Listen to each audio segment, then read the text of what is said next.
The views and opinions expressed in this podcast do not necessarily reflect those of the Society of Massage Archives. These interviews and commentaries represent the recollections of both the hosts and the guests, and as such, are subject to the occasional slight inaccuracies. The content here is for informational and educational purposes only. You should conduct your own historical research when determining the veracity of any of the statements made within.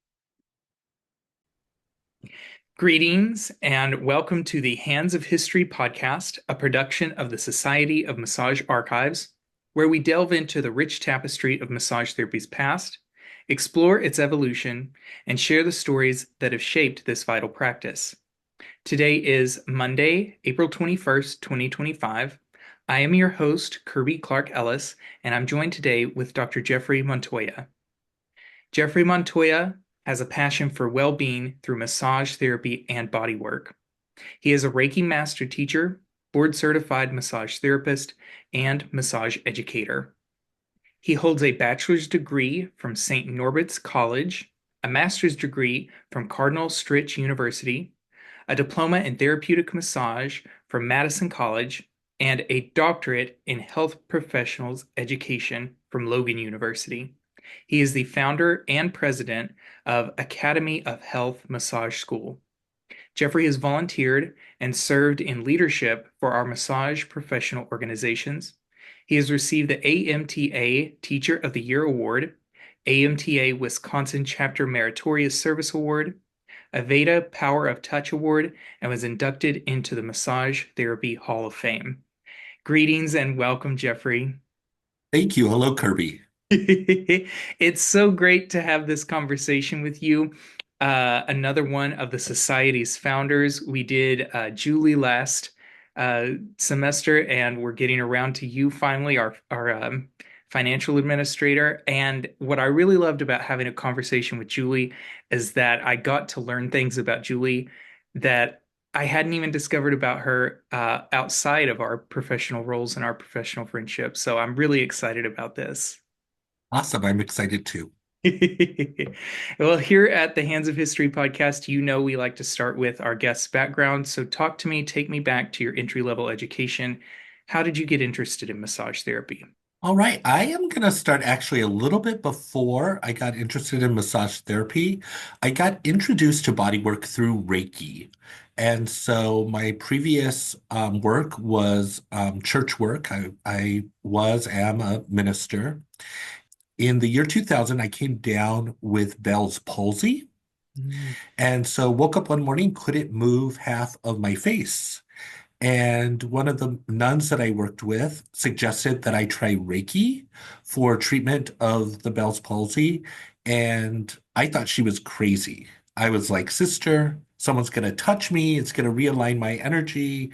And I'm going to pay them $65. I don't know why I was really like caught up on the price too.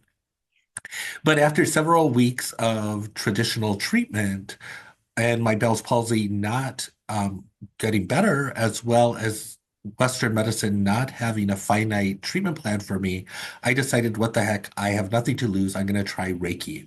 And I went and had a Reiki session. And that changed the direction of my life. And to this day, I don't really know what it was about Reiki, other than that I felt very relaxed. I felt that it improved the situation at the time. My Bell's palsy cleared up within 4 weeks of my first Reiki session, having a Reiki session every week after I started that. And I do give Reiki the credit, although the science part of me doesn't really know how or why, but it really opened up an interest in bodywork. And so for several years, I went to see the Reiki person that I saw, and I didn't really tell anyone about it. I just went and had my Reiki sessions, usually about once every 3 to 4 weeks, and it became part of my own wellness. But I still was doing church work, doing everything that I had been doing. And then in 2007, my Reiki master that I was seeing, Rose, suggested that I take a Reiki class. And so I did. She was teaching level 1. And it turned out that this nun who sent me for Reiki had been sending everyone for Reiki to see Rose for Reiki as well. And so kind of the cat was out of the bag. Many of my coworkers and church colleagues then knew that I was going to Rose to see Reiki. It became more of a little bit more open topic for me, and began to practice Reiki. Eventually, that led me to massage school in 2009, 2010, and then a whole pathway that unfolded. Previous to doing massage therapy, when I was in church work, I did a lot of education, everything from Sunday school, nursery, little tiny kids to teaching theology at a Catholic university and working in campus ministry. And so had a lot of background in education and eventually was able to reintegrate that love of teaching with my passion for massage therapy. So my interest in massage really began because of my positive experience with Reiki and then integrating into kind of my passion for education. Gotcha. Excellent. There's a lot in there, and right off the bat, I never knew that you had struggled with Bell's palsy like that. Do you still have repercussions to this day? No, it's Bell's palsy is a very odd kind of illness. It just kind of comes and goes. Fortunately for me, it was very short-lived. Other people, they can have symptoms that go on for periods of time. But really, mine was very short-lasting. Gotcha. And then I'm also wondering if we can talk about faith. Did you ever feel like you had to reconcile the Reiki with your spiritual background? It was really interesting. In around 2009, 2010, when I was in massage school, the Catholic bishops actually issued a statement against Reiki. And they were saying Reiki was inconsistent with at least Catholic beliefs. And it really irritated me, especially because many of the people that I had worked with in my Reiki circles were Catholic sisters and nuns. And so I felt that it was very insulting to them for the bishops to just kind of issue this kind of very poorly written, odd statement. And so that, in a lot of ways, was the nail in the coffin for my Catholicism. Mm. And so I still practice church work and still do ministry, but I no longer consider myself, or I no longer am Catholic. And so, I think right now I'm actually working on a project that I call Christ Touch, the faith and science of hands-on healing, where I am looking at how touch is used throughout the Bible and our experience and our knowledge of it from the scientific realm. And so it's a project. It's a little bit ongoing. Hopefully, it'll be done at some point. But kind of bridging those gaps, my role in religion and spirituality with my professional experience as a massage therapist. So there's still an area kind of growth for me, an area that at least academically I'm digging into a little more. Awesome. That's so interesting. And yeah, I definitely see parallels. I think they're so closely intertwined, spirituality and touch, and even the work that we do, as professionals to earn a living, I think is so sacred. Tell me, Jeffrey, have you always been in Wisconsin? I have not, but I've Okay. been here a long time. So I grew up in Albuquerque, just south of Albuquerque, New Mexico, and I lived there until I was 18. Mm, After I graduated high school, I moved to Wisconsin and moved for college. I went to St. Norbert College near Green Bay, lived there for 4 years while I worked on a degree actually in religious studies and philosophy. And then really was open to going back to New Mexico, staying in Wisconsin, moving someplace else. But the best job offer I got happened to be just north of Milwaukee. And so I've been in Milwaukee ever since then. I joke and say that I moved to Wisconsin for college, and I've been in Wisconsin and in college ever since. right. Always very studious and then also an educator for life, right? Talk to me a little bit because I did a little bit of digging. It looks like Wisconsin got their Massage Therapy Practice Act in 98. So roughly just a decade before you came into your entry level education. Have you had any experience either like with the board or anything particularly interesting you find about Wisconsin's history? We actually did not get our license until 2010. So we're just about a decade, just over a decade in.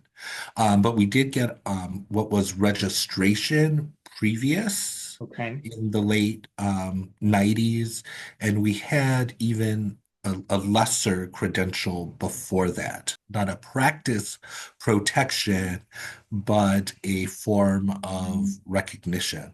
That's actually the Wisconsin legislative history is actually what got me interested in massage history in general. Several years ago, we had a governor who was working toward eliminating or at least reducing occupational licensing. And massage kept coming up in the conversation as an example of an unnecessary occupational license. So, as a licensed massage therapist, I got involved, and we have had good lobbyists in Wisconsin, thanks to our AMTA chapter.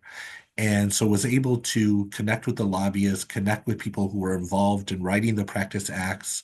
And really, it was over decades that dedicated volunteers worked to get us licensed in Wisconsin. And I am constantly amazed at how well our practice act was written because it tends to answer a lot of our questions that I don't know that they were proactive issues or that anyone could envision the issues that would be coming up. But I feel like it still serves us very well. But we had the different levels, finally achieving license status and license status as a health profession, which I am very proud of. In fact, our certificates will sometimes say that it is issued by the medical examining board because our board is an affiliated credentialing board that is overseen by the medical examining board.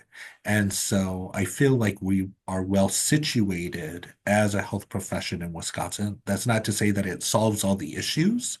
When people practice massage in, say, a spa environment or another environment where they may not relate as much to the health professions as others, may cause little conflicts here and there. But I'm really proud of the work that the Wisconsin therapists have done, again, over decades to really establish our profession in Wisconsin as a health profession.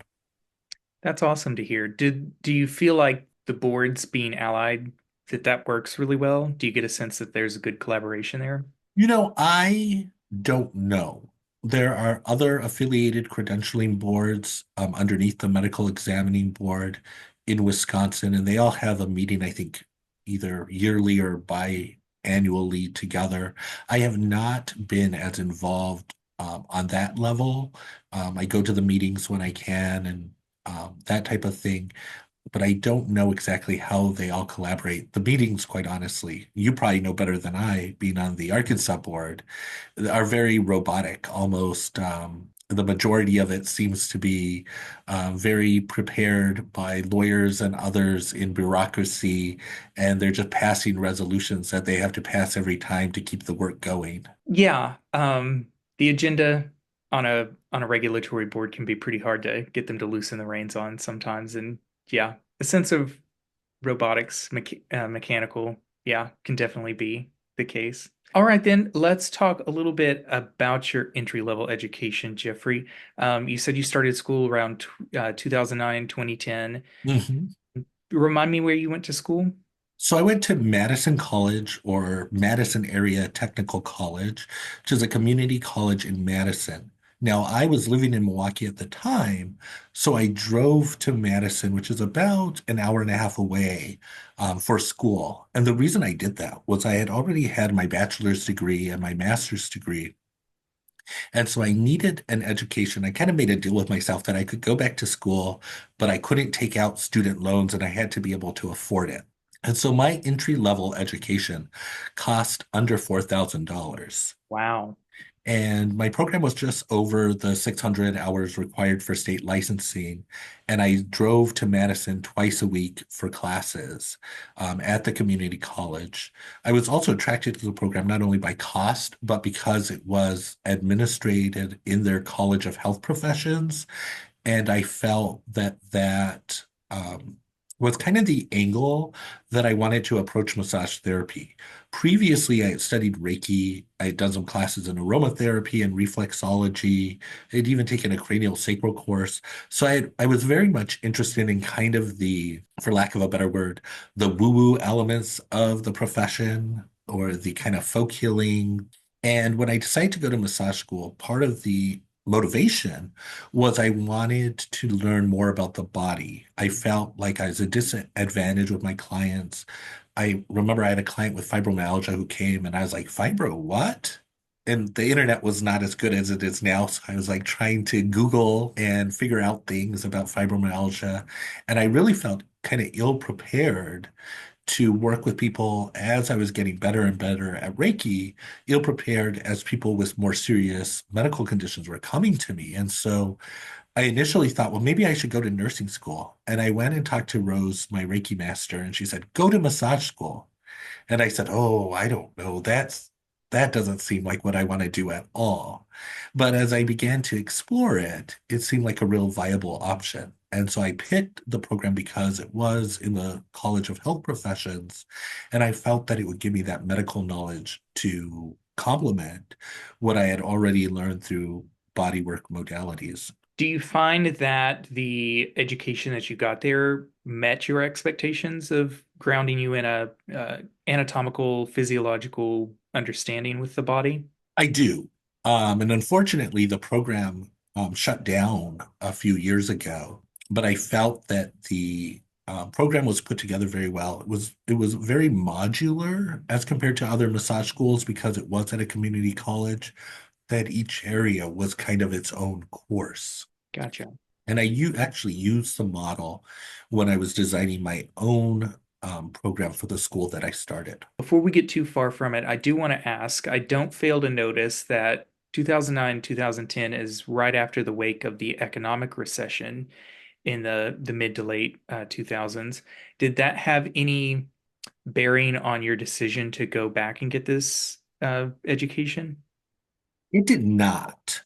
Fortunately, church work doesn't really get as affected economically by, I mean, certainly it does, but that was not a motivation. My employment in doing church work, if anything, I was really kind of tired of doing church work. I always say working for the church is like working in a hot dog factory. You don't want to know what goes on behind the scenes. Mm. And so I had done church work for a long time. I did it during college and then full time when I graduated. And it was really just time for something different. I had already started, my Reiki practice was about 2 years old at that time. And one of the sad things is in order to make the same amount of money doing Reiki that I was making working full time for the church, I had to do 15 clients a week. Wow. And so very quickly, I was able to kind of meet my financial goals doing Reiki, but I went from working a ton of hours to sitting in my office for 15 hours a week seeing clients, waiting for the phone to ring, wondering about these questions of anatomy and pathology. And so that was also part of what led me to massage school was I had extra time because my work in Reiki did not require as much time to be fiscally lucrative. I have a feeling I might know the answer to this question, but I'm going to ask it anyway. Do you consider the Reiki and now the massage and body work, do you consider that a part of your ministry? And if not, do you feel that that background has helped you in any way as a massage therapist? Now, this is an interesting question because it creates kind of, roles, boundaries, lenses, all of those type of things. And so I consider massage and Reiki and church work all part of my calling. However, I am very careful in kind of intermixing them. Though there are parts, for example, I do one church service per month in Milwaukee, and we call it the Healing Mass. And as part of the Healing Mass, we have the laying on of hands, which is essentially giving Reiki to anyone in the congregation who wants to receive it. So there are areas where it gets mixed together.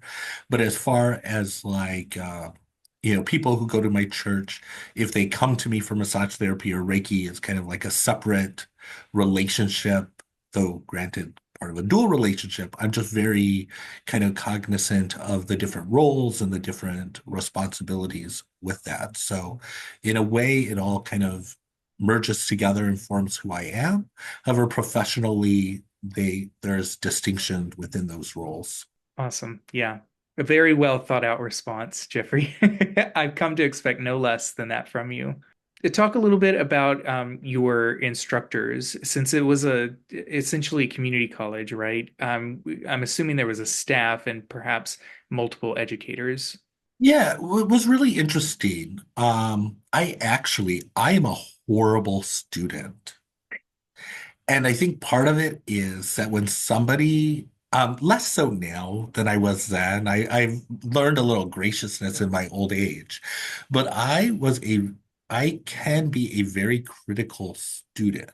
Mm. I think my mind just works very analytically. And so if something doesn't make sense to me, until I get a satisfactory answer, I have a really hard time just letting a question go. And my entry level instructor, the main hands-on instructor, was probably my age, maybe a little younger than me.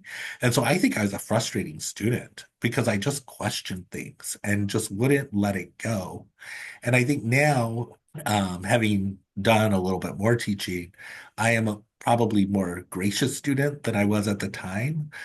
Our other instructors, because it wasn't a health profession, were people who taught anatomy, physiology, to just the general populace, to nursing students and dental hygiene students and other professions. So it wasn't necessarily as geared toward massage as some programs are. And I'm very cognizant of that as an educator when I hire other instructors for our school. I really prefer to hire instructors that are both, that may be a massage therapist, but also are an RN, that are massage therapists, but also a chiropractor, so that they have the detailed anatomy, physiology, science background, but they also know how to relate it to massage therapy. And some of the other programs and other schools that I've been part of, they bring in the people who are chiropractors or PTs to teach the anatomy, but they have a harder time really relating it to the practice of massage.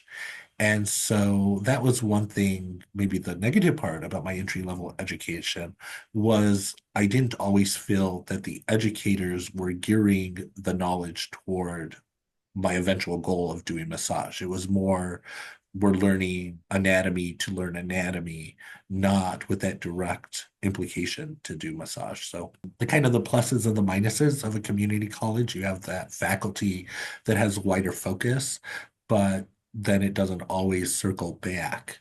I remember, for instance, musculoskeletal anatomy, trying to memorize origins and insertions, and it took me a long time, like probably 2 years in practice to actually begin to like feel the muscle attachments or like put it all together in my mind that the way I'm giving massage and the musculoskeletal anatomy may actually go together. And so as an educator, I've been much more kind of proactive in trying to make those knowledge connections between the disciplines early on for students. Hopefully I'm successful. We'd have to talk to my students to find out. Right. All right, cool. And then are there any particular texts that you remember that your program used for your entry level?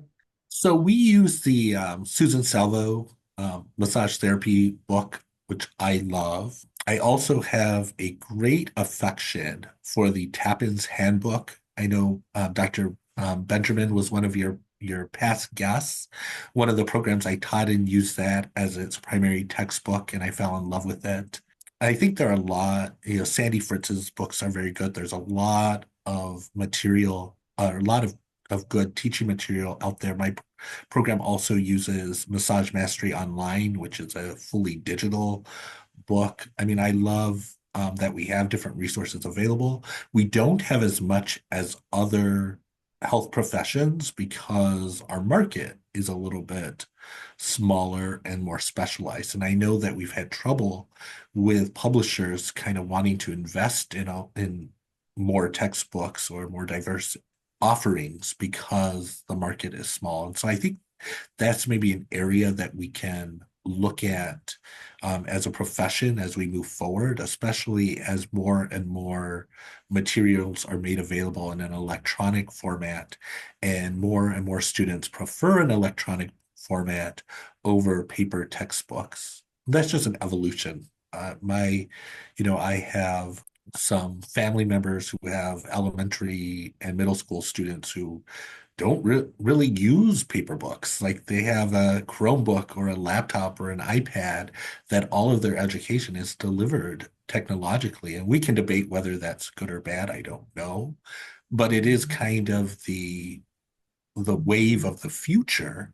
And so if those are going to be the learning tools in 5, 10, 15 years, it's going to be a lot different than the printing of paper textbooks. Right. Yeah. Well, education had to evolve when we got the printing press and were able to mass produce textbooks like that, right? So yeah, just moving forward. All right. So when you got out of your massage therapy education, do you recall any local, regional, or even national big names around the area? Maybe perhaps people that you looked up to or certain individuals that you really wanted to follow, learn more from? It was interesting because I had already had a Reiki business. I always joke that when I got out of massage school, I just had to buy a gallon of oil and I could take off because my Reiki office was already set up. I had a table, I had linens, I had soft music, I had all the tools. And so I was fairly isolated from the rest of the profession, as often happens in our profession when people go right into private practice. Sure. Didn't have any coworkers. It was just me and my clients working in a small office. And it really wasn't until I began to teach massage and began to get involved in our professional associations that I began to interact more with others in the profession and really began to explore the world that is massage and make those connections. And I have to say that that has been an invaluable part. And there have been many people since then who have inspired me. Several years ago, I took the military veterans massage course from Nicole Miller, who developed that specialty certificate with NCBTMB, and totally transformed how I thought about massage and how I thought about my practice.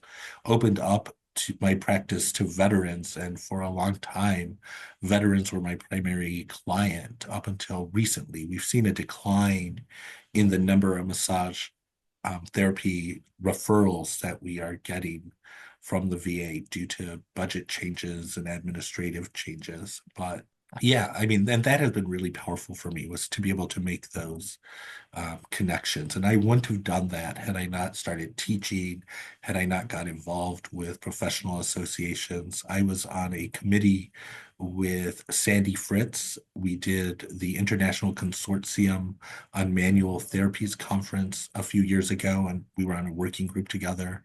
She was fantastic, really challenged me, taught me a lot, gave me a lot of the background that you don't read from books, but just from being in that personal experience. And her sense of humor is just delightful. We bicker all the time. One of the things she has been advocating moving from the traditional terms that we use for Swedish massage, like effleurage, petrissage, deploiement, in favor of laner terms like gliding, kneading, and with good reason. She believes that those terms are easier to describe for researchers. They also cross multiple modalities for things like looking at entry-level education. But I am a traditionalist. And so I like to call it effleurage, petrissage, développement. And so and just have little side conversations. Um, yeah, another thing, she lament that there are so many different modalities that are pretty much the same. And so I say, well, that's why I'm inventing the Montoya method of magical massage. When does that CE come out, Jeffrey? No. As Sandy asked, what does that include? I said, it is really just classical massage, but with magic. Fabulous. We'll have to see. I don't know if NCBTMB will approve the Montoya method of magical massage, but we could try. Yeah, they might ask you to at least take magic out of the title. Maybe. But then it's just massage. Yeah, but that's good enough, I think, right? Uh, Definitely. Tell me, Jeffrey, talk to me about the change from practitioner to how did you get into educating? So it was really funny. I was helping someone look for a massage job. And so I was looking at ads for massage therapists in the Milwaukee area, and I just stumbled across one that was for a massage educator position. And I thought, I've been a teacher for my whole career when I did church work. Maybe I could teach massage. And I went and did an interview. They wanted me to teach pathology, and I did not want to teach pathology. I didn't feel competent enough to teach pathology. And so it was kind of left like, well, we'll call you, don't call us kind of thing. And so several months later, I kept my eyes on the ads, and several months later, I saw another teaching position for massage. And so I applied to that position, and I went and did the interview. And they said, well, we need someone that's going to teach all of the content. And I was like, oh, but I was also like, I'm not going to make the same mistake twice. And so the program team lead was a chiropractor, and she said, oh, don't worry. Teaching the sciences is like teaching to high school students. Like, we're not going into depth. It's a very entry level, and I can teach you how to teach that. And so I thought, well, it's worth a try, and actually began to really fall in love with the sciences in addition to kind of learning how to teach them. And when I did my doctorate dissertation, a big part was designing evidence-based treatments for massage therapists based on different pathologies. And so kind of went full circle. I always have to say that I have to beware of what I avoid, because usually it circles round and I have to face it on a deeper level. So pathology was one of those things. I didn't want to teach it, and now it's an area that I not only enjoy teaching, but enjoy kind of researching with the distinct lens of how to make massage therapy more effective. Wow, that's awesome. But you didn't go into teaching for where you got your education from. No, I taught at one of the for-profit beauty schools initially here in Milwaukee. And then right after COVID, kind of during COVID, after COVID, I was really struck, and this was also very strange. In 2018, 2019, when I was doing my doctoral studies, I was really struck at the effectiveness of online education for other health professions. My program was interdisciplinary. There were nurses, chiropractors, nutritionists, a whole range of health professions in my program. And they all had programs that were blended delivery, that had online and in-person elements for the health professions. And I thought, wouldn't this be great for massage therapy if we could teach online and in person? And I did the research. At the time, there was only around 10% of massage programs, mostly at community colleges, had any type of online component. And it was often business or maybe science. Um, and so it was not widespread at all. And I remember in 2019, when I received the AMTA Teacher of the Year award, I was speaking to some of my colleagues about online education and did not get a warm reception. People are like, "You can't teach massage online. How can massage be an online class?" And then a year and a half later, we were faced with COVID, and people really kind of opened up, not out of desire, but out of necessity. I'm part of a massage educators Facebook group, and there was a post that was particularly striking to me. A massage educator posted a picture of herself in her bathtub with dry erase markers teaching massage. And it was because everything was so sudden. She got home, she needed a board of some sort to write on. She was one of those instructors, I am too, who, has to write things on the board. She had no place to write. And so the only place that could be a makeshift dry erase board was her bathtub Oh gosh. and the shower wall. And so I thought this is why I felt that we needed to pursue this as in our profession, is so that when we do online classes, we're prepared for it and we do it in a way that is effective rather than just makeshift. And I know it's been interesting since COVID of some programs have just kind of reverted back to their all in person, feeling that's the most effective way. And some educators are like, what COVID has taught me is I never want to teach online. And then others have really kind of embraced the blended model, the hybrid model, and have been able to integrate that into their programs. And I think that has really helped in the program that I developed to allow access, because many people find massage a very lucrative and meaningful part-time job. But if you have to go to school full-time in order to engage in that part-time job, it's just not going to come together for you. And so if you're able to deliver education in a way that people can go to work full-time, receive their education, and then maybe just add it to their existing career without having to change. My husband, Matthew, he went to massage school a little over maybe around 2 years ago. And it was actually just going to massage events and meeting massage therapists that inspired him to do massage as well. And he works full time in banking and finance. And it was really interesting for me to see him go through my own program that I designed. I did not realize how labor intensive it was until week after week he's doing his homework, and I'm like, aren't you ready to go to dinner? Why are you still doing your homework? And it occurred to me 10 hours a week on top of working full time is a substantial commitment. And so I really believe in kind of the blended model of education, at least as an option. I know there are some people that prefer all in person, and that's okay. There'll always be those programs. But to be able to allow people to enter into the profession, and actually, Matthew right now kind of does his massage practice is very much based on what his work as a student was. He does massage very part-time around his work in bank and finance. And it's very meaningful to him. He's able to make a little extra money. He helps me, especially in times around Valentine's Day when we need couples massages. I'm like, yippee. He's also much more cheery than I am. And so he works with the students in the school. He's our academic success coach. And so he checks in on progress.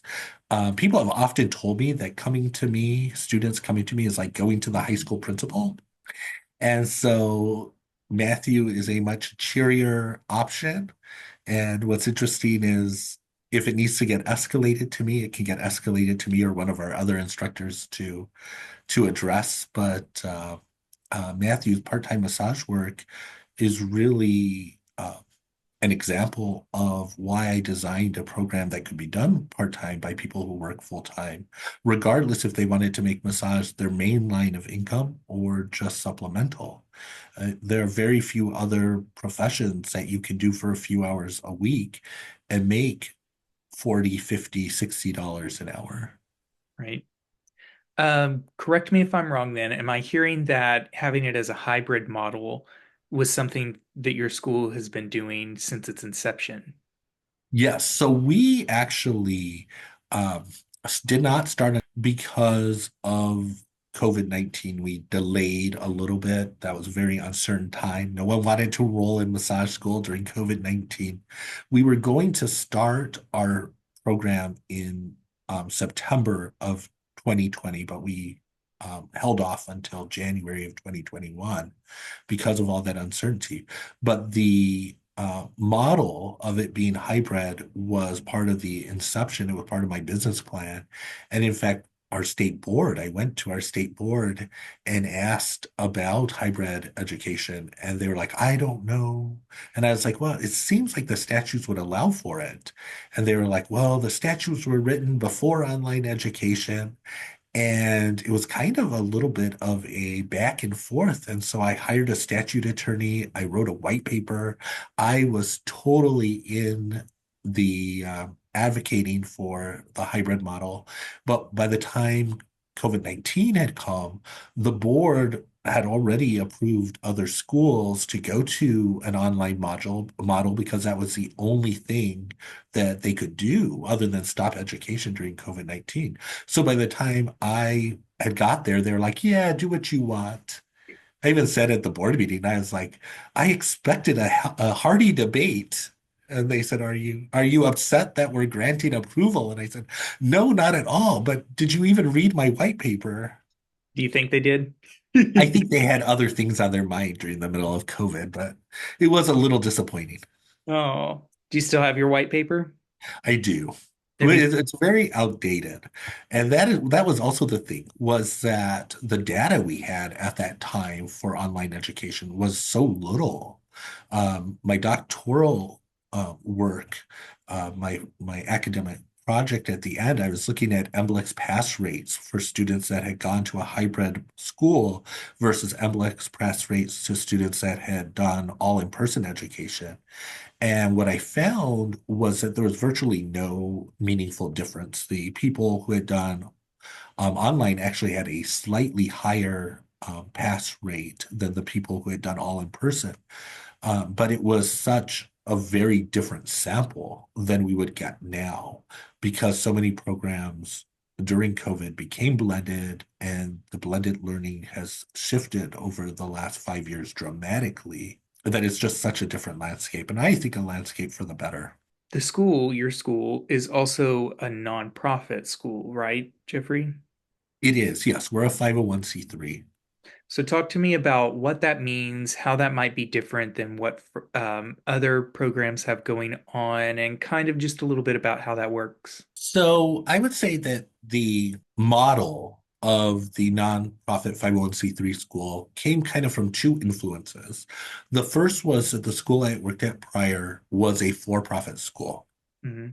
And while there were many positive attributes to that program, over and over again, I saw decisions being made based on dollars and cents, what made sense for profitability. And that was disturbing to me in a lot of ways because, and again, I was a philosophy student in undergrad. So I'm like, the love of knowledge is the highest good, invaluable to all money. Right. So I did not want the motivation of the school to be profit. Although honestly, for any institution to be sustaining, it has to be sustainable. And somebody pointed out the other day, and they say, look how many hospital systems are nonprofit, but yet finances are a driving force in many of those institutions. So I'll leave that aside.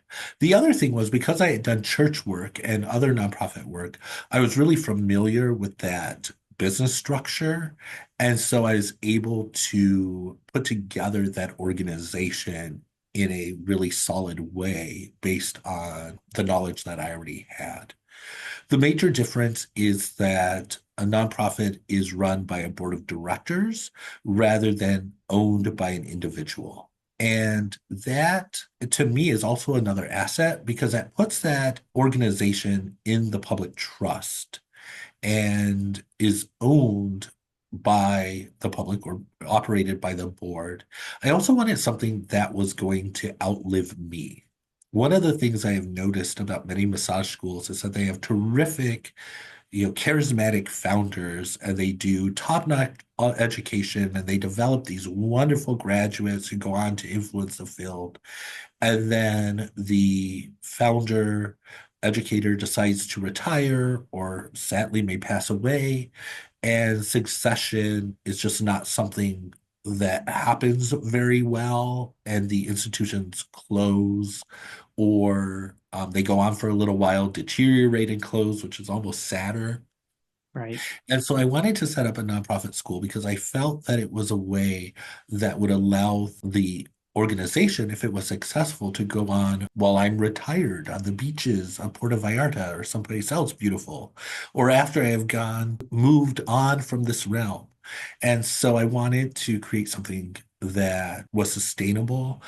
There are benefits to have a nonprofit. We can accept donations. We get certain, for example, technology. With a nonprofit, you can access different technology that for-profit schools have to pay for, are available at a reduced or even a free rate. So that has been really helpful. Thanks for sharing that, Jeffrey. Talk to me about how you got involved then with the national organizations. So let's start, I'm assuming AMTA was the first. AMTA was the first, and I was not, when I graduated from massage school, actually, one of the deficiencies maybe of my entry-level education was, I think we read the history of massage chapter and saw, AMTA, NCB, TMB, the Federation, ABMP. They were just kind of listed in kind of passing, didn't really have any direct experience with any of the organizations. And when I began teaching at the first school where I taught, one of the people on staff there had been involved in the AMTA Wisconsin chapter board. She was a volunteer. And the school wanted someone else to kind of continue that volunteer involvement. And they asked if I would be willing to do that. And in order to do that, I had to join. Previous to that, I got the insurance from the cheapest place I could find, and began to then realize that our professional associations are more than just where we get insurance from. And so I volunteered for several years with our AMTA chapter board, eventually became our chapter president, and then started volunteering on the national level as well, which I continue to do. I find it incredibly meaningful to be able to connect with other therapists from all over the country, met wonderful people. That's how you and I met, was at an AMTA national convention. I mentioned volunteering for the International Consortium on Manual Therapies with Sandy Fritz. I also have volunteered for the National Certification Board in a couple different capacities with them. I'm currently on one of their standing committees. But it's just really a wonderful way of connecting with other therapists and being able to give back to the profession. I love being a massage therapist so much. And I feel that by volunteering, I'm able to set the path for those who come after. And that was one of the things when I had mentioned earlier, the people who in Wisconsin had done so much work to achieve licensing wanted to make sure that I did my part for those therapists who are going to come after me and continue this work, because the whole evolution is just amazing. When you look at over the course of a few decades, we went from some hippies in treatment rooms to a licensed health profession with a growing demand. I think that's one of the things that our profession needs to wrestle with a little bit, is the demand for massage therapy is really outpacing the number of therapists entering into the field. And we need to really look at that. Otherwise, we won't be able to meet the demand. And I think that will have some negative consequences for the profession. But that's how I got involved. And like I said, it really inspired not only me, but Matthew. I mean, he was coming to National Convention, taking his vacation from his banking job, and eventually went to massage school because he was like, everyone's so much fun. I love learning about massage. Poor guy knows so much because his undergraduate was in journalism, and he had an emphasis in copy editing. And so anything I have written, he has read and proofread and edited so many times that he pretty much it's entered into his knowledge base as well. And so ask him questions about NBLEX pass rates, and he'll have just as much to say as I do. Two encyclopedias in one. Yeah, so it's been really great to be able to be part of a community that values the profession and values, kind of supporting each other and moving things forward. I want to ask you, Jeffrey, about the ICMT. Is there anything still going on with the International Consortium? It's still around. It did, and it was another, in a certain sense, a victim of COVID because they were planning a international conference that was going to be held in Phoenix, and it ended up morphing into an online conference due to COVID-19. Since then, the organization is still around. A couple papers have been published in academic journals from the consortium. I'm not really familiar with any ongoing work. I certainly hope there is, because it was just amazing. And it was part of what made it amazing was being international and cross-disciplinary. And so they were, chiropractors and osteopaths and physiotherapists from not only the United States, but from Europe, where scope of practice are different, education standards are different. And to be able to kind of see the commonalities, especially from the perspective of research and evidence-based training from around the world. So I hope that there are still activities from it. I have not been involved with it recently. I know Sandy still is, but it's a great group.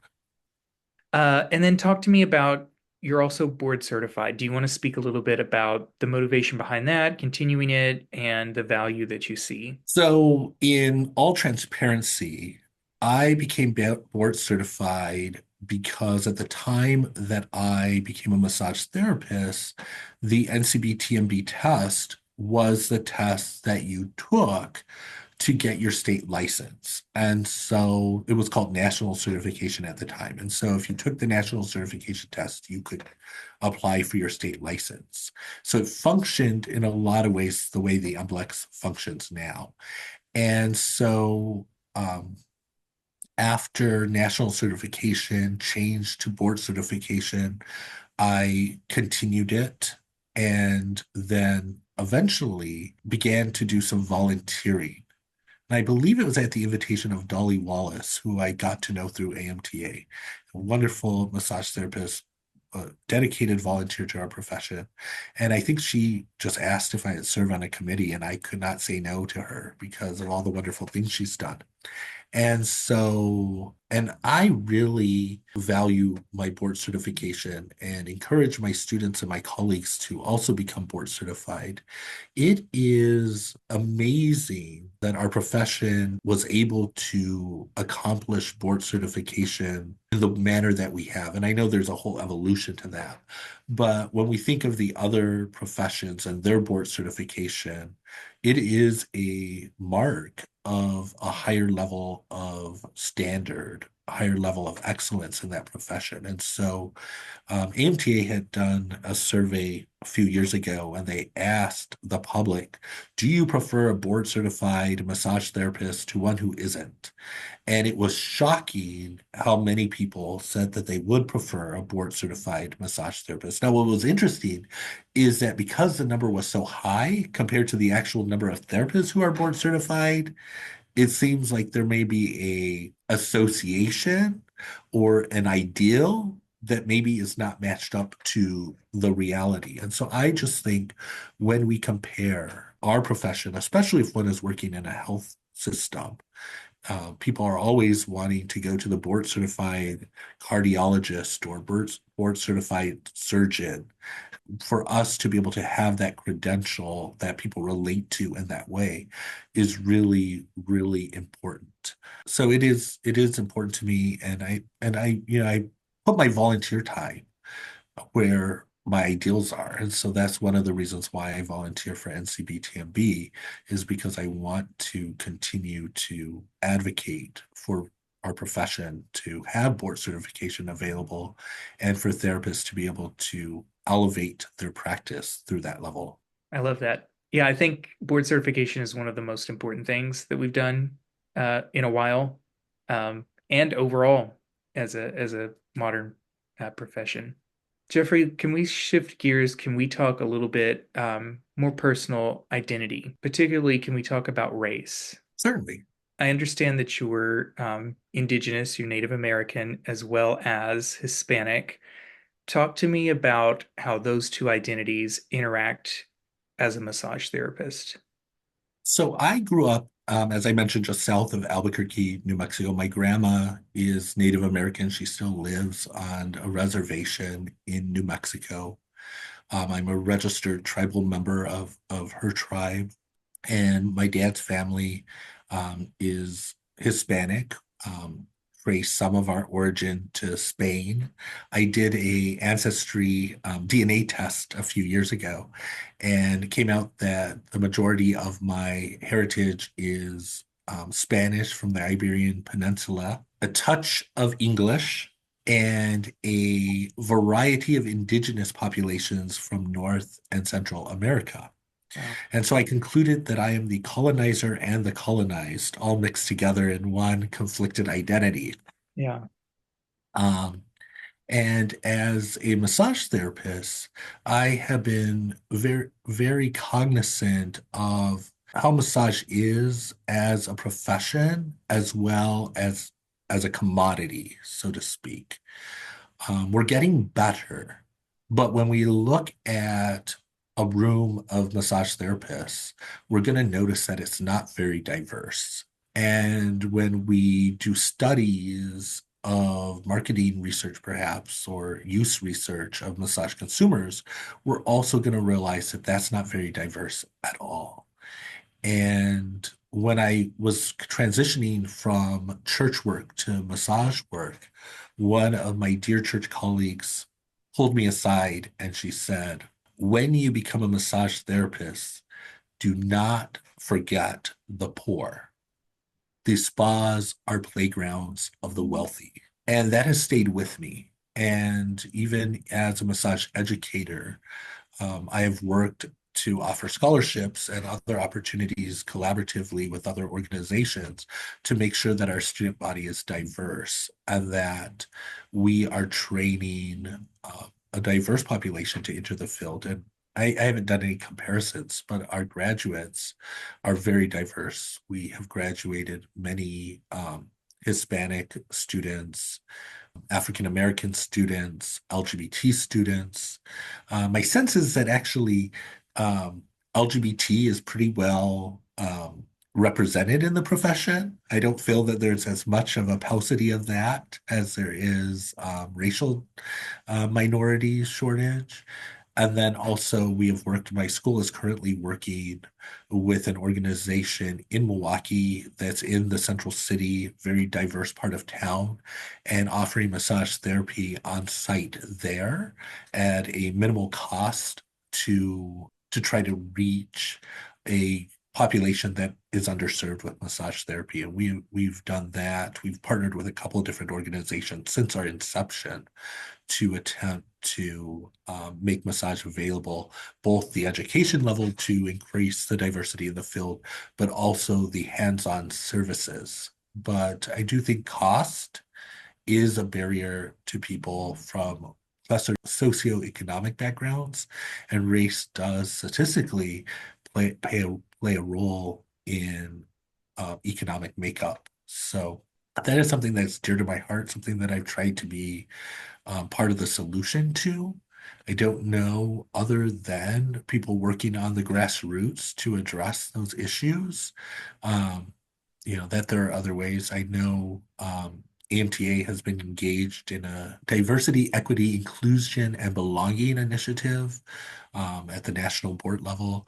And I just think it's really important work for our profession. And I know you've been doing work on that behalf as well. Yeah, definitely. I think it's important lift up the voices of the marginalized, especially in, like you say, a profession where the large makeup of the practitioners as well as those who receive massage are not diverse.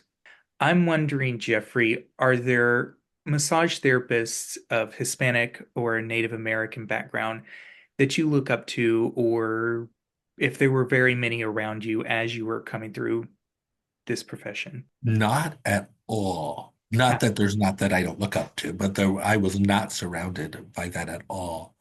I have since had the pleasure of being able to work with Mexican curandura and Native American medicine women, people that are not necessarily licensed massage therapists, but do touch work, body work from different traditions. I've also worked with Ayurvedic practitioners and to a lesser extent, people with traditional Chinese medicine backgrounds. And so, there are definitely diverse origins and diverse threads in the bodywork tradition, which is really fantastic to draw upon. But I think that the role models out there are just not as plentiful. It was interesting when I received the AMTA Teacher of the Year award in 2019, there was a massage therapist from the same pueblo that my grandmother is from, who was at the national convention. And she found me afterwards and she said, I think we're from the same pueblo. And it turns out we were. And it was just fabulous to connect with her on that level. And so there are therapists out there. One of my goals would be to be able to offer massage education bilingually in English and Spanish. It's probably a further off goal than I would like, but I do think there's a need and a market for that. And I think those type of efforts, again, would increase diversity, not only in practitioner, but also in clientele and in consumers who are able to use the services. We do know from other health professions that people feel more comfortable sometimes going to practitioners that look like them and have similar backgrounds to them. And so that may also put massage at a disadvantage with certain populations of people who just don't feel comfortable going into a place that doesn't seem like it's for them. Nobody looks like them or has their background. Yeah. It definitely sounds, the more we talk about it, like a win-win situation. If the demand is outgrowing the amount of therapists, if we can get more diverse therapists, that also increases access to care. Yeah, it sounds like a no-brainer, right? I'm wondering, has there ever been a time where your race has really come into play in massage therapy, Jeffrey? Not that I have felt, but also keep in mind that I have been a sole proprietor for a lot of my career and then a business owner. And so that gives a lot of autonomy to what I have practiced. I did do a little bit of work a few years ago, just kind of some informal conversations with other massage therapists and their experience of racism. And what I was surprised to discover, but not surprised, was that Black men in the profession seem to experience the most discrimination. And it was interesting to me in talking to various therapists that the people that felt that they were discriminated most either by an employer or by a client tended to be the African American, the Black men that were in the profession. In fact, many of them said that their tenure in the massage profession was very short because they didn't feel they could earn a living due to discrimination. I personally have not had experiences where I felt discriminated against. But like I said, I've been a business owner. I also, in education, I feel like diversity is just naturally a little bit easier. And so definitely feel it's an area where we need to work in our profession from within and in education to to create change. But I personally don't have a story where I can be like, I do as a man, but not necessarily as a brown man, Gotcha. and less so as a gay man. Right. Well, we're coming up to an intersection point. Before we do, though, I do have one last follow-up question here. Are you bilingual, Jeffrey? I am not. Okay. And I have tried, and both actually with my native language as well as Spanish. I have tried and I have never exceeded what I call the polite level. And the polite level is just in a lot of traditional cultures, if an elderly person approaches you and they greet you in the language, you need to be able to respond in the language and say, have a nice day, or, exchange niceties. And so I am not, unfortunately, bilingual, though that may change. Every once in a while I try to take up Spanish again. Usually after a trip to Mexico, I'm like, I really have to work on Spanish. So Yeah, it's on the list, maybe in retirement. better late than never. Or maybe I want to say there's no such thing as too late. That's true.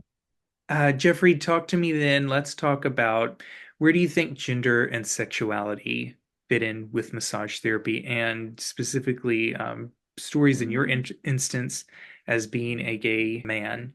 In a lot of ways, I try not to box myself into too many labels because I feel like I'm so unique in kind of my experience and everything that I have done. And so I feel like a lot of times those labels are more kind of how I am perceived by others especially in the professional environment when people are coming. And they can be both a blessing as well as a hurdle. And so I've had female clients who are uncomfortable working with a male therapist, and then learning that I'm gay totally shifts the energy. And they're like, oh, but you're, a safe male. And I'm like, well, I hope I would be just as safe a male if I was a straight male, but I happen to be gay. And so I think a lot of it is managing kind of the impressions. I have another area where massage therapy is sometimes really sensitive is working with people who are transgender.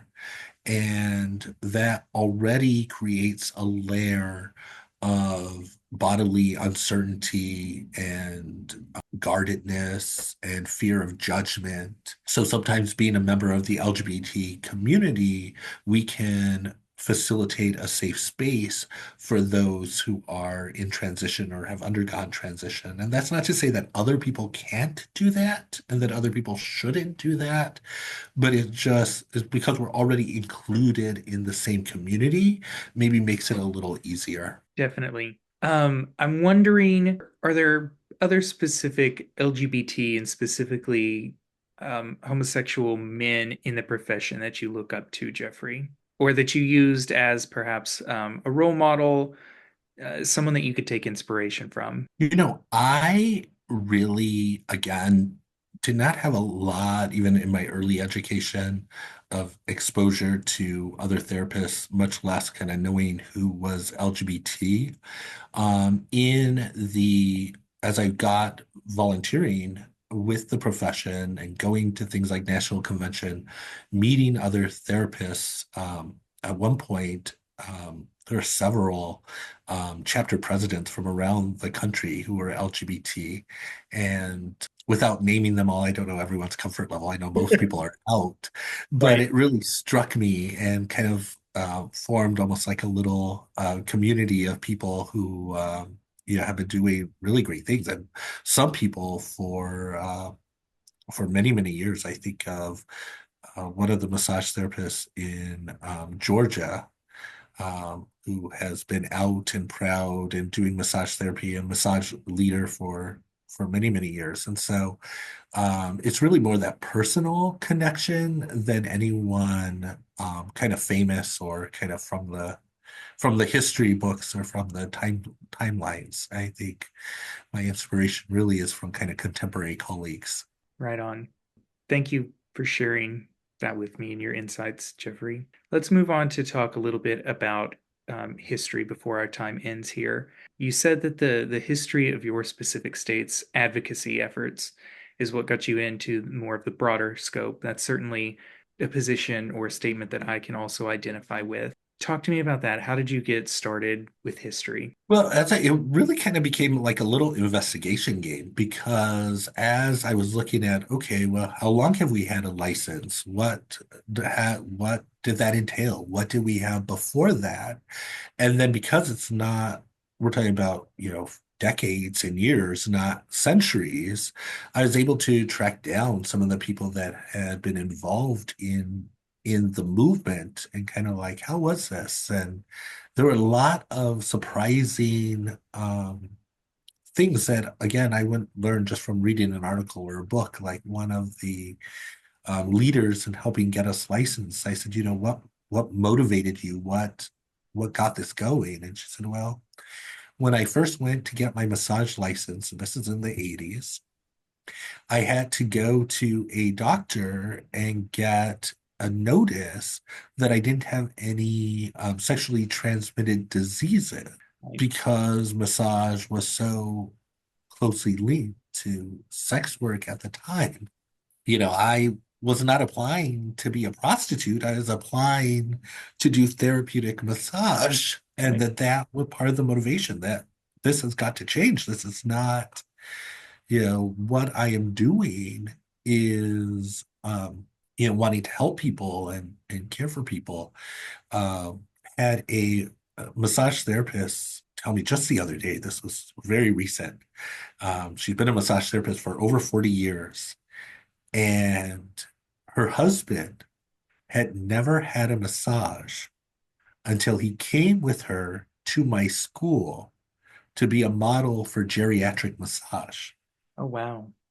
And I said, you've been a massage therapist for 40 years. How has your husband never had a massage? And she said, well, he did not want me to do massage. He did not think it was reputable work, and he would not help me. When I was in massage school, when I started my business, he was very against me being in massage. Wow. And she said over the years, his friends, he worked in construction. He said his construction friends came to me, like, done massage all these years, and he's never had an interest in massage. And so just by kind of coincidence, he wanted to come with her to our school's geriatric massage workshop. And he had a massage, and she said he loved it. Now he wants a massage. She said, I'm not going to give him one. I told him he could get on my books and pay my fee like everyone else. Right. And he said, well, why would you make me, why would you be like that? And she said, because all these years, you did not support my work. And it was because of, his impression from 40 years ago of what massage entailed. And I think, we can't go back in that way. Like, we have to continue to move our profession forward. And I know we have, our challenges, and the media doesn't help us, and the news cycle sometimes doesn't help us. But, hearing those type of stories, just amazes me because it's nothing that I've experienced. And people not only experienced it, but they fought it and they worked diligently and they, got through and created change. And so that's a lot of kind of what I see in the history, not necessarily, to bring out the shadow side or the, scandalous side, but just the hard work that everyone has done and persevered over decades. And I think we can look at that not only, in Wisconsin. I'm sure Wisconsin's kind of a boring state. I love it. It's my state, my adopted home state. But we're not that unique. We're kind of Midwest. We're just kind of in the middle. And so I'm sure that every other state has similar characters and figures and volunteers and pioneers who have fought the good fight as they've gone. They're all around. Sometimes I can struggle to be articulate with it. Can you put into words what it is that really drives your fascination for a history of the profession? I think there are a couple of things. I think one part of it is a veneration, maybe this comes from my religious background, Right. a veneration of people. I find it very sad when people, or maybe more specifically people's hard work, has been forgotten. Yeah. As I was digging through, I got some boxes of some old history stuff that was sent to me. And as I was digging through, there were some people in Wisconsin not so long ago in the 90s and that I had never heard of. And so I'm like reading letters they wrote or documents that they wrote. And so I reached out to my friend who's been a massage therapist for over 40 years, and I said, "Do you know this person?" She said, "Oh, yes, he was president of our association, and he, testified. He was the first one to testify that we should have some sort of regulation." And so I think that's part of it, is to kind of preserve the legacy of those people. And so I think that's part of it, is to kind of remember people. And that, I think, is partly why I got involved with SOMA, because I feel like this will allow us to kind of create a repository of things that remember the people that have come before us. The other thing is tracing the movement. For instance, when Wisconsin got our license, our very first, or even before our license, our very first Registration Practice Act, the physical therapists in Wisconsin did not want massage therapy to be licensed. Wow. And their professional association was fighting against our professional association. And they had all of these arguments of why it was inappropriate for massage therapists to be licensed. It's interesting because we kind of take it for granted, because we have a very nice working relationship, at least individual massage therapists do currently, with physical therapists. And I would say if there were opportunities for collaborations between our professional associations, we would probably get along very well. Same thing with chiropractors did not fight us as much. They had concerns, but for whatever reason, our association was able to kind of ease their concerns. And part of it was just including language that they wanted included in the scope of practice.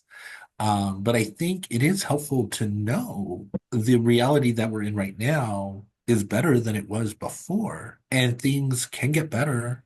But unfortunately, things can also get worse and deteriorate. I mean, in many ways, we're living in a world that signifies that. Places that were at peace are now at war, and progress that we thought we made 40 years ago is being turned back. And so I think it is important to know the history, to not only celebrate it, but to also keep from moving backwards. And as I mentioned, it wasn't too long ago that our state government was looking at reducing the number of professional and occupational licenses, and they did. And they did things that may be progress, may not be progress. There are professions that were required to do continuing education that now are not required to do continuing education. There are professions that had manager and instructor licenses on top of practitioner licenses that were eliminated. And again, is it up to the state to regulate that? I don't know. Is it helpful? Maybe. Is it a barrier and economic cost? Maybe. I mean, I think there are a lot of different elements to consider, but massage was very close to being on the chopping block.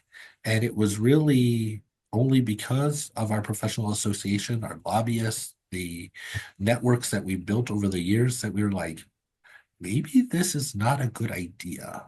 Right. Unfortunately, it did not go that far, but there were some scary moments, and I was like, oh, we gotta learn about this. I went and taught a class. I taught it 6 times throughout Wisconsin, the importance of massage legislation. And it was a 2-hour CE class. And it was interesting. I don't know if people went because they were really interested or because I bribed them with 2 hours of CEs, but in any case, it was really good to be out there and educate people. I felt like for every therapist that I educated, massage therapists don't tend to be shy, even though we're in a little treatment room for most of our day. They would reach out to their colleagues and their friends and the people they went to massage school or that they've worked with, and the word got out there really quickly. So I think we can advocate when needed. I know you've had some legislative successes in Arkansas recently too. Um, yeah, I'm glad that they seem as successes. They still kind of feel like battles right now. Maybe I'm Okay. still in the war zone, but Well, time will tell, right? right, That is the blessing and the curse of history is that the rear view is often much more clear than the current moment. right. Yeah, the windshield is a little foggy. Yeah.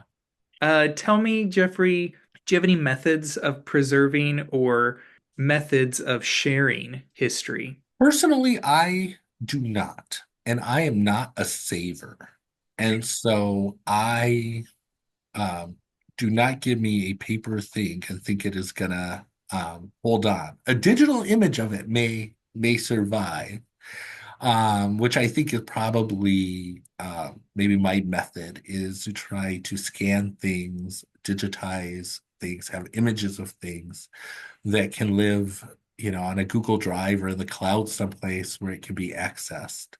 I think that is maybe that goes along with the blended and online educator in me that I think things should be accessible from your computer or your smart device rather than going to a museum or a library or not that those aren't great places. We don't tend to utilize them as much, especially in the realm of massage history. I was struck too when you did your interview with Patricia Benjamin, and she talked about part of her interest in history came from wanting to access primary sources Yeah. because she felt that the history sometimes became a little inaccurate in the telling and retelling and the capturing in different mediums. Oral history tends to do that, and even written history can shift as time goes. And so I think that is part of it, wanting to preserve some of those primary sources and make them accessible for all of us, especially in massage education, to be able to teach in a way that is accurate and fun. There are fun parts of massage history as well. I'm going to put you on the spot a little bit. Can you think of one maybe to tease the audience with of fun with massage history? Well, it's fun. It is fun in some ways, but maybe kind of only in the rearview mirror, I think at the time and some of the other things connected to it. But I have a blast telling students to look up John Harvey Kellogg and his work at the Battle Creek Sanitarium in Battle Creek, Michigan. I mean, who would have thought massage, coal cereal, crazy religious fanaticism could all be intertwined? The more you know. Yeah, yes, definitely. I mean, he's just such an interesting figure and polarizing figure, and truly, as sometimes we get into history and we're like, oh, that's the dark side, and I think there's a lot of not so good things that was in that model, along with massage therapy and anatomy and physiology and all of those type of things. So, and cereal. I think, the funniest part is, Kellogg's wasn't him. It was his brother Will. Hmm. And his brother Will got in a fight with him and started the cereal company. And just to spite him, he added sugar to cereal. Oh no. And John Harvey was against putting sugar in food. Sure. But we probably wouldn't have Kellogg's cereal if it didn't have sugar. No. But it was really kind of that fight amongst the brothers that gave us Kellogg's. Wow. Yeah, I didn't know that. Jeffrey, I also want to ask you, I asked Julie in her interview last quarter, can you briefly describe to us the Society of Massage Archives how it came to be, and kind of what we're doing and our hopes, our visions for the future with this project. Might be, I don't know. I don't want mine to be too different from Julie's, but because we're on the same page. Um, it came together for me because, you and Julie kind of approached me with the interest in massage history. And I said, yeah, that's something I'm interested in as well.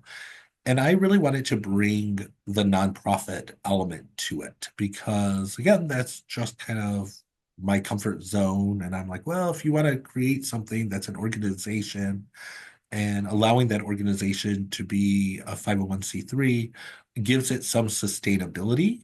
Again, looking, hopefully, all three of us are around for a long time to be stewards of the society. But our vision, our goal is really to create something that outlives us. And we're like a little footnote in history.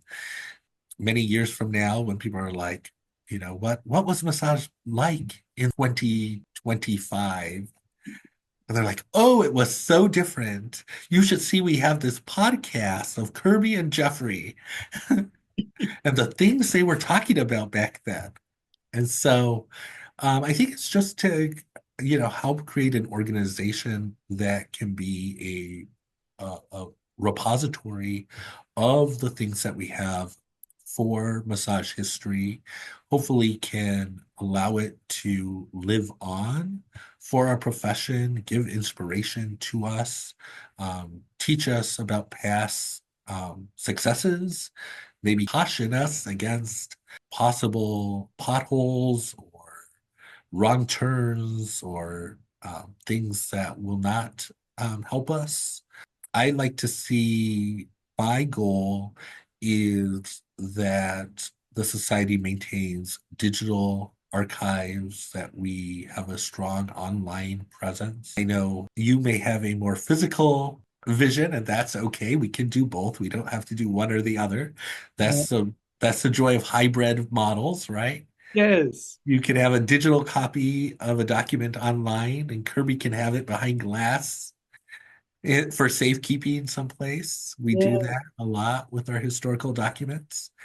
And so I don't have a grand vision. It's just really to try to be good stewards of what we have, what we know, to prevent it from being lost, including the personal stories. I love the stories of those who have worked before us that have, had a passion and have had a vision that we now take for granted. And it was like, oh, I'll give you another example. In the 1980s, it was illegal to massage someone of the opposite gender in the city of Milwaukee, Wisconsin. And they had an ordinance to that effect. And when you think of like how backwards that is on so many levels, yet I think not many therapists know that who are working in Milwaukee, Wisconsin. And it's not their fault. They're just nobody has told them that. Nobody has dug that deep.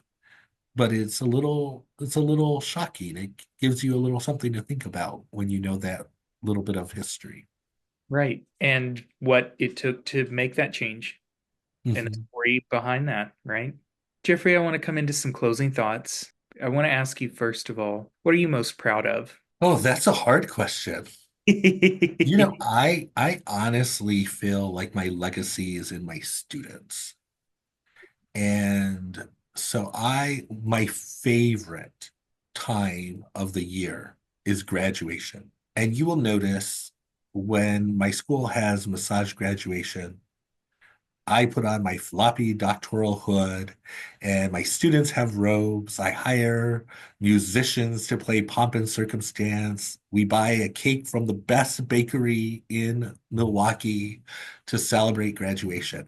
And that is because I feel like my legacy, what I contribute to the profession, will live on through those whom I've taught.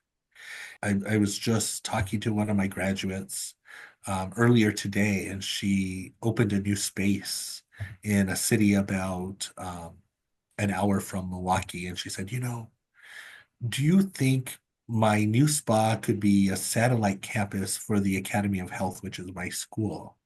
And I was like, I'm going to come visit you. Like, that is a great idea. And I don't know if it'll come together or not, but the possibility of it is just so exciting to me. And I'm like, some of my students will become educators. Actually, I know a couple of them who already have. And those educators will continue to pass on the knowledge, the tradition, the passion, the excitement. And so being a teacher really is probably my proudest accomplishment. And knowing that what has been given to me, entrusted to me, I can entrust to others who will in turn pass it on. There will be people, hopefully, 100 years from now, that may receive some knowledge that has been through in religious terms. We talk about like sacred lineage or traditions and your teacher's teachers. And so that is probably my proudest part, because I think that what has been entrusted to me, I've been a good steward of. I've been able to give to others who will give it to others. And I don't know, 100 years from now, someone will be like, my teacher's teacher, Dr. Jeffrey Montoya, and then I'll know I made it.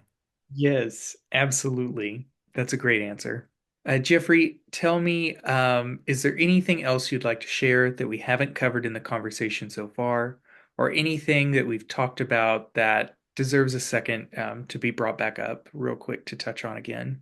I am just really grateful for this opportunity, as well as, the what has been captured in these Hounds of History podcasts. I have enjoyed listening to them, and being on the board, I have the privilege of being able to go on YouTube and in the queue see them before other people see them.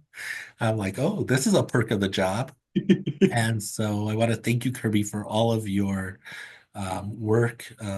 One of the past interviewers said you are the Barbara Walters of massage interviewing, and I will second that. I think you're doing a great job of helping to prompt these interviews and get some interesting insights. So I'm just grateful to be part of this and happy to have the opportunity to share my story. When you first asked me if I'd be a guest, I was like, I have only been a massage therapist since 2011.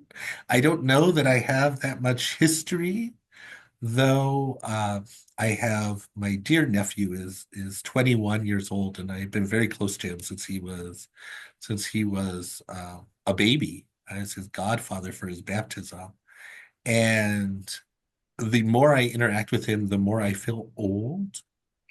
And the words that come out of my mouth are the words of my parents and grandparents. And I'm like, I did not just say that.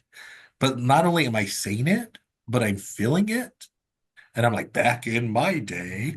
And so I guess as a massage therapist for a little bit and a massage educator for a little bit, I am entering into let's call it the wisdom phase of life. And so I'll do my part.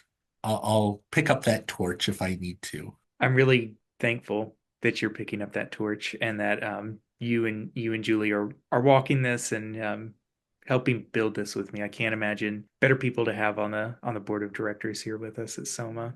It is a lot of fun, and I think our collaborators are awesome as well. Everyone who's been on the podcast and those who are going to volunteer in various capacities to help this project go just really shows the worthwhileness for our profession. Absolutely. That is definitely the hope. All right, so tell me, I asked this question to everyone. If you could record and preserve any deceased person, their account of massage history, who would you choose to have a conversation with? This is going to maybe sound a little cliche, That's all right. but and it goes back to kind of my project of blending faith and massage. But I really want to know what Jesus did when he laid hands on people, maybe even other biblical characters, the apostles, because I envision it. Yeah, I think like sacred art and everything has made it very much like you're healed. Right. I envision it much more like massage. I envision it much more like, they're rubbing the body, and anointing was a big thing in the scriptures. And so what do you do when you put oil on a body? You massage. And so I would love to know, and I guess a conversation with Jesus that seems very presumptuous. Maybe one of the other apostles would be okay. Someone who was there, Saint Mary Magdalene, to be like, okay, but when it says you laid on hands, were you really massaging? Yeah. I don't know. Maybe it sounds very presumptuous to say I would like to talk to Jesus about the laying on of hands, but I really would, because there is nothing, and I have looked at all the kind of literary historical critiques of the scriptural accounts. I have tried to find accounts of other literature at the time that make reference to laying on of hands and anointing. And there are no methodologies recorded. Hmm. And a lot of the scholars say, well, that's because it was so common Yeah. that you don't say, oh, to drink water, I wrap my lip around the glass and hold the glass at a 45-degree. You just say, take a drink of water, because everyone knows what it was. That is one of my historical curiosities, and one of my scholarly pursuits. It would be nice if I could have direct source. Primary source. What did you do? One of the interesting things I'm finding, and not to give a preview of my work, hopefully it'll be a book or a class, is the references to energy transfer. Hmm. The very often the healing is alluded to as some transfer of energy, which and our English translation doesn't always carry it. Or when we look at like the gospels, different gospel accounts emphasize different elements of it. But going back to my roots in Reiki and energy work, I'm like, oh, this may be more there may be more to this energy work even in ancient times, maybe specifically in ancient times, than we do right now. So if I could talk to Jesus, it would be delightful. Again, don't want to bother the Lord. I mean, it is the day after Easter, so maybe he's feeling generous. Right. But I think that's a great answer. one day in heaven, I'll have the opportunity. And maybe we'll find that everyone gets massaged in heaven It sounds like heaven to me. in our glorious bodies. Yes. I taught a class the other day, and I was teaching Abhyanga, the traditional massage of India. And we did these wonderful treatments. We did full body Abhyanga, and we did a heart basti, where you make a paste um, reservoir for the oil, and then you fill it with warm oil on top of the heart. And it's just beautiful session. And so afterwards, students were getting off the table because we were changing plate, doing exchanges. And I asked one, and I said, how do you feel? And she said, I feel like a goddess who has just been worshipped. And I thought, you should put that on a business card. Yes, absolutely. People want more of that. Who doesn't want to feel that way? I'm like, I need to get on the table. If that's the filling, it's my turn. Absolutely. All right. Along those same lines, who would you encourage? Who would you challenge? Who would you like to see on the other end of this conversation with me in your seat right now? Who should do this podcast next? Oh, that is an interesting question. And I actually had a thought during this. All right. Now, this is interesting. I think, Kirby, you need to be on the hot seat. Well, maybe that's coming. And I don't know, Julie or I, or who we get to be the Barbara Walters to interview you. But I think we gotta get your answers to these questions. Yeah, maybe. Anyone else in the meantime? as I mentioned, well, actually, a couple of the people I mentioned today, Dolly Wallace, Nicole Miller, I think both of them would do fantastic. Christopher Deary.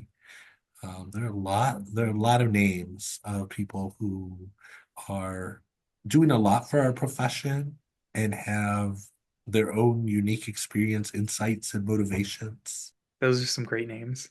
All right, so tell us, Jeffrey, what do you have coming up next? Or how could listeners, viewers of this podcast get in contact with you to learn more? Yeah, I think the easiest way is to connect with me on Facebook, either professionally, Dr. Jeffrey Montoya, massage and Reiki educator page, or Jeffrey Montoya Werline, my personal page. I do not mind mixing my personal friends with my professional friends. You may see a few too many pictures of my dog Lucy, but other than that, it's pretty massage-friendly space. As I mentioned, working on this project, Christ Touch, the faith and science of hands-on healing. If there are people who are Christian or spiritual religious with affection to Jesus and then experience with hands-on healing that have insights on that project, I think that I like to make those connections. Need some peer reviewers for my work to see if what I am writing makes connection with people. Yeah, can connect with me through the society email and website as well.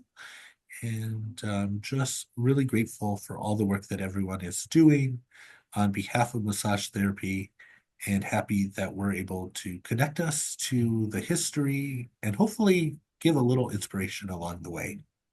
Right. Absolutely. Well, Jeffrey, I want to thank you for your time and joining us here on the Hands of History podcast. Thank you so much, Kirby. Thank you for all your work and everything that you're doing. I appreciate it. If you enjoyed this podcast, please consider donating to the Society of Massage Archives so we can continue to bring you this episode and other resources to fulfill our mission of preserving and integrating the historical knowledge of massage therapy's professional advocacy and traditional techniques to guide and enrich our contemporary practices. Thank you. You have been listening to the Hands of History podcast, a production of the Society of Massage Archives. You can learn more about the Society at societyofmassagearchives.org. We are also on Facebook and Instagram. Do you know someone whose hands have helped shape the practice of massage? If you or someone you know would make a great guest for future episodes of this podcast, please email the Society at societyofmassagearchives@gmail.com. Society of Massage Archives, all one word, @gmail.com.